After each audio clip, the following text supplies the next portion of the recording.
Il prete lo conosco, è una persona de bene, una persona buono, rispetta tutti, quelli che vedo, saluta tutta gente, visita anche le persone disabili. L'altro non lo conosco, ma quelle che ho sentito che lui aiutava queste persone perché lui è solo, non ha nessuno. Sono come San Lorenzo sulla graticola, pronuncia questa unica frase per raccontare il suo stato d'animo davanti ai cronisti il parroco di San Lorenzo di Albignasego.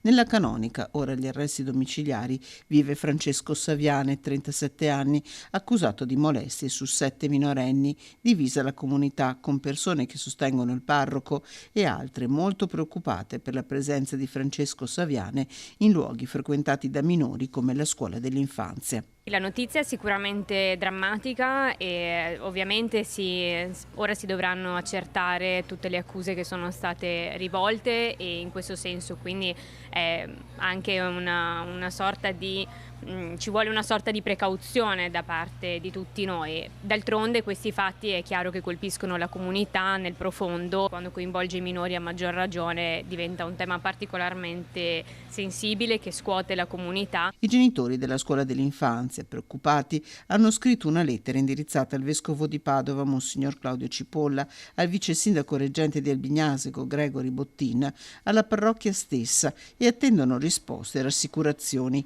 Chiamato in causa il comune di Albignasego, che domenica prossima andrà a elezioni, affida un comunicato alcune precisazioni, confermando che nei giorni di chiusura delle scuole per seggi elettorali, il 25 e 26 maggio, il centro ricreativo organizzato in collaborazione con la parrocchia per bambini e ragazzi è confermato e affidato come da programma alla cooperativa Jonathan.